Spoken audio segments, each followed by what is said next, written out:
Welcome back to our channels, Warriors. We are still growing. If you haven't had the lady que te soda when you throw your arm out of your socket, smash that subscribe button. Go and have her smash it right now. First and foremost, let me give a shout out to the newest and latest patrons. Johnny, Charles, Albert 12, Soulstar LA, my tocayo Hector, John Wick, Marshall, Coach Ken, Miguel L, AI Vega, Fio, Claudia, Esquiel, Miguel, Let Our Actions the Others Christ, Big Bad 48, Nova, Jack, Linda, Michigan Wolverines, Marius, Chevelle 66, Gigi, Abuelita's Journey, Get Well Soon, and Daus Herrero. If you have not already signed up for that Patreon, make sure you do so in the link in the description below. You do not want to be missing out. This episode right here, man, is going to be a jam dropper. I'm going to put you guys up on game, on wisdom, on knowledge, into the mindset of green. As you guys know, I worked for the California Department of Corrections for 16 years as an officer, a sergeant, and a lieutenant. Recently, the news media has been reaching out to me, wanting to know all about the Menendez brothers, right? Then they got the audacity to ask me, why now, Hector? Why are you coming out and speaking on them now? Well, you're the one that called me. Thank you very much.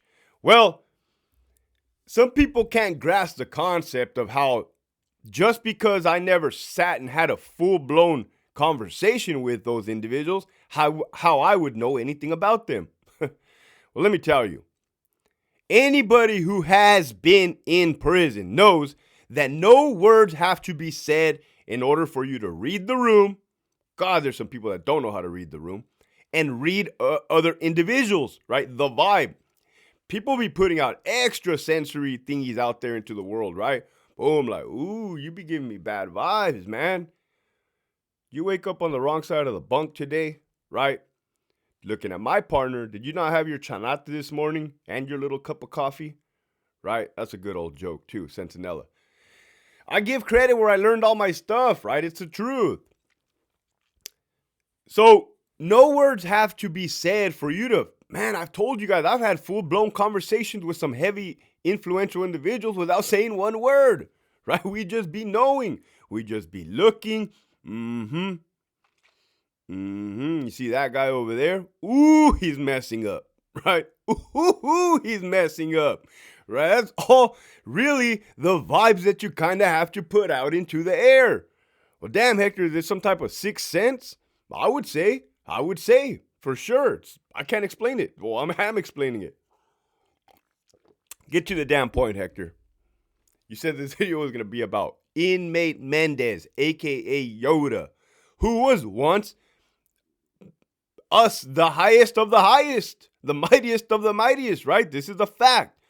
So what the hell happened? Where did things go wrong? And what type of interaction did you have with this guy? Everybody on this YouTube, when I initially came on, right out the gate, wanted to know, Hector, did you talk to anybody that was blessed? Did you talk to anybody that had the most influential power? Well, I did. I absolutely did. I worked in corrections during that period of time. During that period of time when they got released from the shoes, right? Security housing unit. They hit the main lines. Mind you, at that time, I was not at Sentinella State Prison. Sentinella State Prison, Charlie Yard, got 11. 11 of those types of individuals. They called it the White House. We called it the White House, right? I don't know what they called it. We called it the White House. Think about it. You got, man, what's at the White House? You have all the top heads coming together and right? The powers that be, so to say. Well, how did Yoda end up at Donovan, Hector? It's a good fucking question. It's a good fucking question that people at top Sacramento headquarters need to start asking. Bravo Yard got flipped to general population. Before that, A Yard was general population at Donovan. They flipped them. For those that you guys were back in the day, touchdown and reception, that is going to be the 1 yard and the 2 yard for you guys. 2 yard now became general population. We got a ridiculous captain who is now retired from the department. I'm not going to say his name, right? He had 9 years in the department. You could see he had his 3 balas, his 3 hash marks, right? One yellow hash mark. Fucking frog in my throat. One yellow hash mark equals 3 years in the department. This dude had all but 3 hash marks with captain bars, hard bar captain bars. Well, Hector, how the hell did that happen? How was there somebody promote so fast? Easy. Every 2 years, you get the opportunity to take a test and interview, right? You rub elbows with the right people, you're going to get promoted. This individual bounced up and down the state of California, promoting at the first location possible. So I guess if you don't have a family, or I guess if you have nothing to lose, or you want to promote, that's what you can do. You can bounce all the way down from Southern California to Northern California, back down, Central. Just do a tour on the whole damn state on behalf of the state. Well, Hector, isn't it not possible to know everything in 9 years? Well, yeah, it's fucking not possible to know everything in 16 years that I had. It's not possible to know everything in 20 years. Things are constantly changing. It's an ever-evolving, changing game. Every day comes a new memo. You guys can't do this. All right. You guys can no longer handcuff inmates. Well, Ron Davis, it doesn't say we can't handcuff inmates on the penal code. What the hell is the penal code? That's for the cops out on the streets. Then you guys know why I left, right? I left because of the buffoonery, right? The buffoonery. You can't just make stuff up. So, apparently you can. I told you this captain bounced up and down the state. Well, when he was at High Desert, he made a friend. He made a buddy. He made a best friend. I don't know how. I don't know who. I don't know why. I don't even know how this is even possible. That friend that he made happened to be wearing blue, right? Listen to what I just said. A captain befriended somebody in blue. Lo and behold, you have good old Pollard come down and become the warden at Donovan. Well, Pollard used to work with this captain. He might have been a lieutenant over there at Calipat at that time. See how small this department is, right? See how train wrecks can happen? And why more good people have to stand up? A lot of people are standing up, trust me. But what are you going to do when your warden is shutting you down? And the right, Miss Connie backing that warden. What are you going to do? What are you going to do? This is what I'm going to fucking do. Make a YouTube channel. Carry around a big pencil for no good reason, right? Because I can. Because I'm spitting facts, documented facts, right? How else would a captain come to Bravo Yard, Donovan, and have an inmate specially transferred to Donovan? I never seen nothing like that. Nobody had, right? So Mario and all his buffoonery, right? Mario and Luigi, the movie that just came out, right? Super Mario Brothers. It's a good one. Go watch it. I was just thinking about that because of my daughter. She went with her grandparents to go watch it. Super Mario Brothers. Back to this captain that was a fucking buffoon, right? In his mind, he thought, I have a new general population yard that got flipped on Bravo Yard. I have black inmates. I have Mexican inmates, a little bit of whites and a little bit of others. I don't know what this dude thought in his head. His hamster wheel. His poor hamster probably got... His hamster was not a hamster, man. It was like a sloth dragging its ass, right? He thought he was going to bring this guy down and let him use all his power to run the yard, control the yard. Listen to what the fuck I just said. Can't make this shit up. Stay tuned for the Netflix series. I'll fucking tell you that much. Right?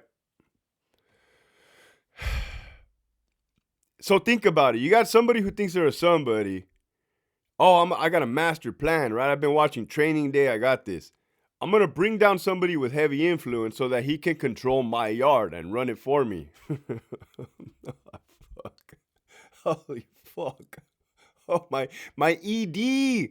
My ED, my erectile dysfunction. Now you know why. I'll be right. right? Nothing, motherfuckers just, right?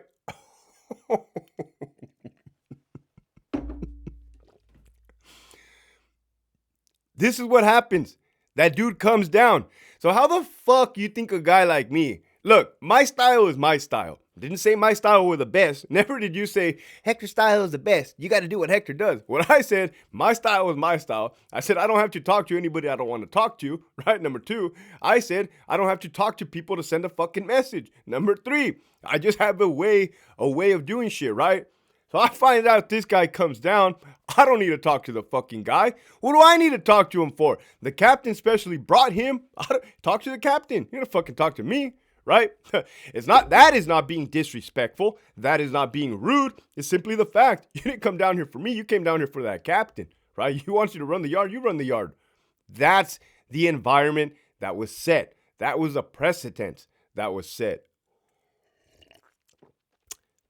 Oh, I did my homework, right? I was in the loop. You guys want to know if Green is always in the loop? Green is always going to be in the loop.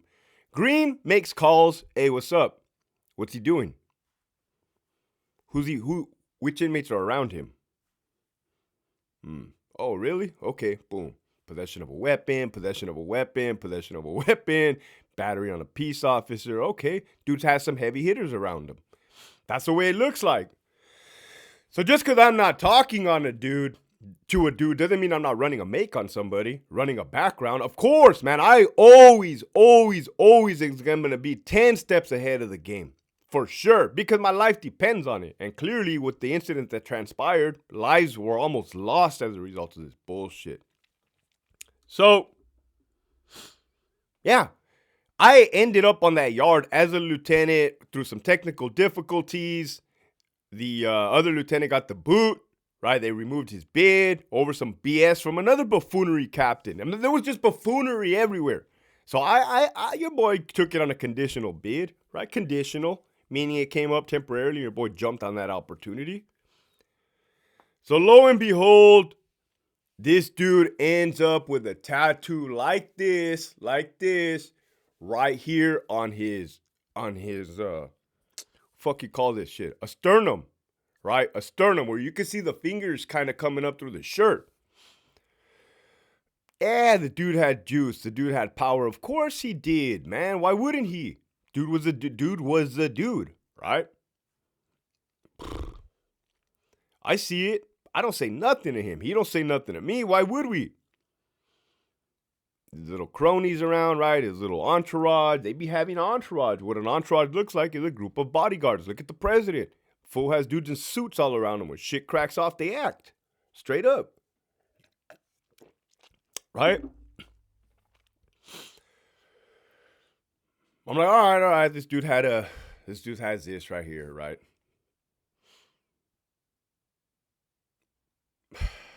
So yeah, for sure. The precedence that was said that this dude could waltz right into the program office, bypass the sergeant, bypass the lieutenant, very disrespectful like, and go straight to the back with the captain. Close the door. Who knows what the hell they were talking about? I don't know. I'm over here wondering how the hell he was able to bring him down and how the warden co-signed that or even signed that off. Like, weird. Beyond over familiarity, for sure, right? Just weird stuff, man. I'm there to show up to a 9 to 5. Well, actually, it was a 6 to 2, 6 in the morning to 2 p.m. So,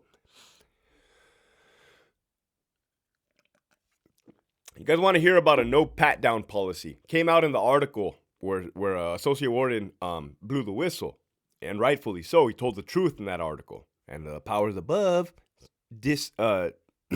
they denied it. They said it wasn't true. They said it was unsubstantiated. Within 5 minutes of that article publishing. How that came to that conclusion, I have no idea. So, allegedly, again, right? There's a lot of rumors, hearsay, a lot of weird stuff going on at this time frame. Allegedly, there was another heavy influential inmate that was getting a pat down. Allegedly. And allegedly he got slapped in the ass. I don't know what the story is, right? So supposedly the captain told the troops, no more patting down. No more patting down the Mexicans. Imagine that. Now you're bringing race into it. Some fucking thing they tell you in day one at the academy. Everybody is to get the same issue, right? You don't treat anybody, no preferential treatment, right? I'm like, okay, across the board. Makes sense to me. Easy. They're wearing blue, we're wearing green. Easy, simple. Apparently this captain didn't get the memo. Preferential treatment, right? For little buddy. So now you got an open door policy between this guy, right, Yoda, and this captain. Now what you have with a no pat down policy enforced on the line. Here's a fucking story I'm going to drop on you guys just cuz. It was committee day one day. I was a public information officer. Now we're fast forwarding to I was a public information officer and to when this atrocity happened. This is a fucking fact, man. This is a fact. Your boy was the PIO. It was committee day, Thursday. I had been distancing myself from the warden because of the BS that had been happening. It was out of control. So I'm like, ooh, but how can I distance myself from the right hand? I'm the warden, supposed to be the warden's right-hand man. There's morning meetings, right? They're on the Skype, they're on the Zoom, right? Everybody looking like a buffoon in their suits, male and females. So I hear the warden say, I'm gonna walk down to ADSEG. I shoot him a quick email. Hey, sir. And when I use the term sir, that's straight from the military. I learned that from the military. Man, they exploited my strengths and my weaknesses, right? So, sir, when you go down to ADSEG, I'm going to walk with you. Meaning, hey, man, I still have a job to do. This is fucking bullshit. This whole thing's bullshit, man, but I'm still up here. Like, you know what I mean? So he shoots back. Okay, cool. I'll come get you. Comes by my office. This is who it is. Me, the warden. The number 2 at the time, she's now promoted, and the plumber.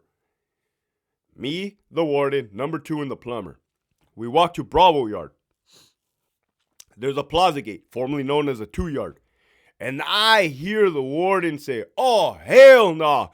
Oh, hell no. I got to stop this shit right now. I don't know what the fuck you think. I thought it was like a stabbing or something, right? This dude takes off from the plaza gate all the way to Bravo 6, 7, 8. Bravo 8, building 8, right? I'm hot on his heels. We're power walking now. You can't be running in prison. No running in prison. One of my pet peeves. No running. Stop running. Right? Just woke up the fucking family and the neighbors. So, hey, the warden, stop right there. Stop right there what you're doing. Lo and behold, what you had was a yard release. A yard release. A normal yard release. The only type of yard release I've ever seen. You had inmates coming out of the housing unit in their boxers and white t-shirt and shoes, holding their pants and their blues, and they were all getting patted down. They were all getting a closed body, a pat down, right? Make sure there's no knives, weapons going out to the yard, bags of prunos, cell phones, dope, contraband, stuff like that, right? Cops and robbers. Stop right there. Stop right there. You're humiliating those inmates. And I'm like, oh my God. Oh my God. Oh, I forgot to say, this had already, the attempted murder on a peace officer had already happened. I got ahead of myself. So yeah, lo and behold, one day, Yoda and his crew have exchanged some words in front of Building 8 with these officers. And these officers were new. I'm going to keep it straight across the board. If my memory serves me correctly, by thinking of these officers, none of them, maybe 1 or 2, I can't think that far back or pick who they are. I don't believe none of them had that experience, that level 4 GP experience, right? So if they started at Donovan, that's what you learn. You learn what you learn at Donovan. And you don't learn there.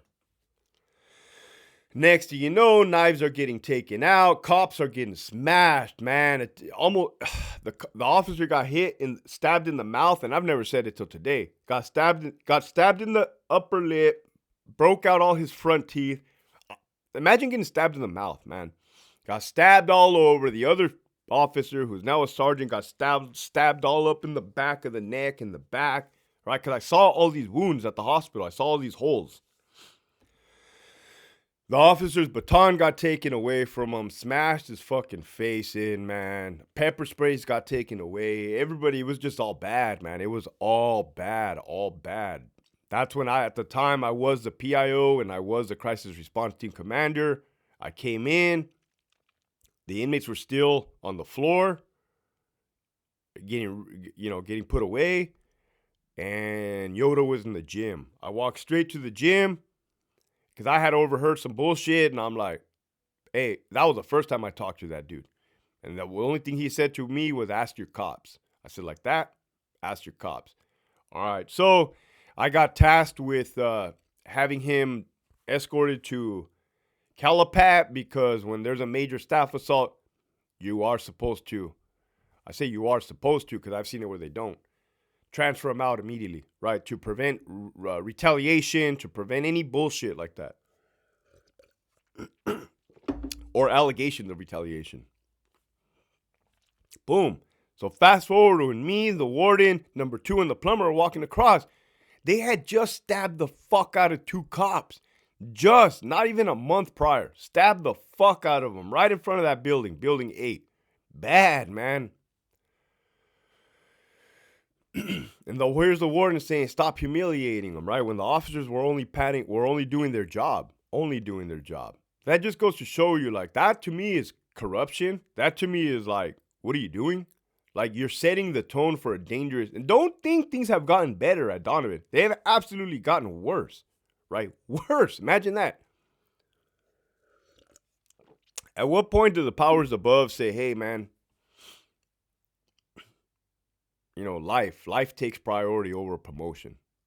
Life takes priority over getting confirmed as a warden, getting a cushy little spot in headquarters. At what point, man? I had to leave. I couldn't stomach it no more.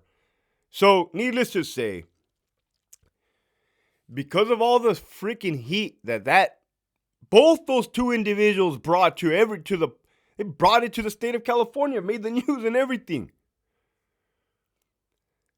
You do something like that, it's not good. It's not a good look. It's not good. You shouldn't be doing that. That was out of pocket. That was fucking crazy. The whole fucking thing was crazy. Can't make this shit up. When the Netflix series hits, it's gonna hit. Bring your popcorn, right?